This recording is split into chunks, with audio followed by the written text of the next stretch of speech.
പറ്റത്തൂർ മുതൽ കുമരകം വരെ നമുക്കിങ്ങനെ ഒരു കേരള മോഡൽ വരുന്നു എന്നുള്ളത് ഒരു ഭയപ്പാടോടു കൂടിയാണ് ഞാൻ കാണുന്നത്.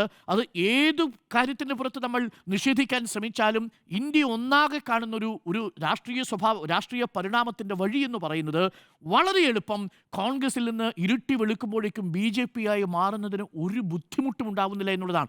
പ്രത്യയശാസ്ത്രപരമായ ഒരു തടസ്സവും അവർ നേരിടുന്നില്ല എന്നുള്ളതാണ്. അതുകൊണ്ടാണല്ലോ ദിഗ്വിജയ് സിംഗ് എന്ന് പറയുന്ന ഇന്ത്യയിലെ തന്നെ ഏറ്റവും പ്രധാനപ്പെട്ട എണ്ണം പറഞ്ഞ രാഷ്ട്രീയ നേതാവ് RSSനെ കുറിച്ച് പറഞ്ഞ വാചകം എന്താ? ഏത് ദൃശ്യമാണ് അദ്ദേഹം പങ്കുവച്ചിരിക്കുന്നത്?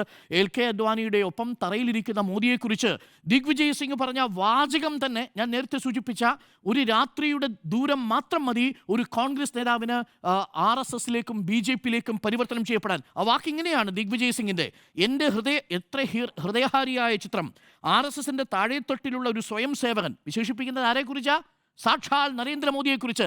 രാഹുൽ ഗാന്ധി രാവും പകലും വെളുപ്പാക്കി ഇന്ത്യയിലുള്ള സമയത്ത് അദ്ദേഹത്തിൻ്റെ ഇടയ്ക്കുള്ള ഷോർട്ട് ടൂർ ഒഴിച്ചു നിർത്തി കഴിഞ്ഞാൽ ബാക്കിയുള്ള സമയത്ത് നിരന്തരം എതിർത്തുകൊണ്ടിരിക്കുന്ന നരേന്ദ്രമോദിയെക്കുറിച്ച് പറയുകയാണ് ദിഗ്വിജയ് സിംഗ് എന്ന കോൺഗ്രസിലെ ഏറ്റവും തലമുതിർന്ന നേതാക്കളിൽ ഒരാൾ. ശശി തരൂരിനേക്കാൾ ഒരുപക്ഷെ 2 പതിറ്റാണ്ട് രാഷ്ട്രീയ പാരമ്പര്യം കൂടുതലുള്ള ദിഗ്വിജയ് സിംഗ് പറയുന്നു, താഴെത്തട്ടിലുള്ള ഒരു സ്വയം സേവകൻ, ജനസംഘിൻ്റെ സാധാരണ പ്രവർത്തകൻ നേതാക്കളുടെ കാൽച്ചുവട്ടിൽ തറയിലിരിക്കുന്നു. പിന്നീട് അദ്ദേഹം മുഖ്യമന്ത്രിയും പ്രധാനമന്ത്രിയുമായി.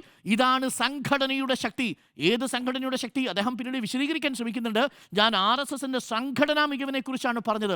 RSSൻ്റെ സംഘടനാ മികവിനെക്കുറിച്ച് പറയുമ്പോൾ നിങ്ങൾ ലെജിറ്റിമൈസ് ചെയ്യുന്നത് RSSൻ്റെ പ്രത്യയശാസ്ത്ര പദ്ധതി കൂടിയാണ്. അത് അങ്ങനെയാണ് സംഘടന പ്രവർത്തിക്കുന്നതെന്നേ.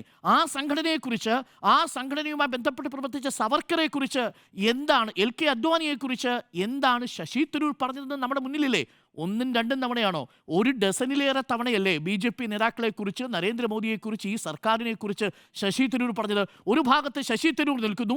ഇന്ന് ശശി തരൂരിനോടൊപ്പം ഇരിക്കുന്ന ദിഗ്വിജയ് സിംഗിനും RSS എന്ന് പറയുന്നത് മികച്ച സംഘടനാ പാടവമുള്ള ഒരു സംഘടനയാണ് എന്ന് പറയുന്ന സാഹചര്യത്തിലേക്ക് വരുന്നു. ഇതെവിടെയാണ് ഇത് പോകുന്നത്?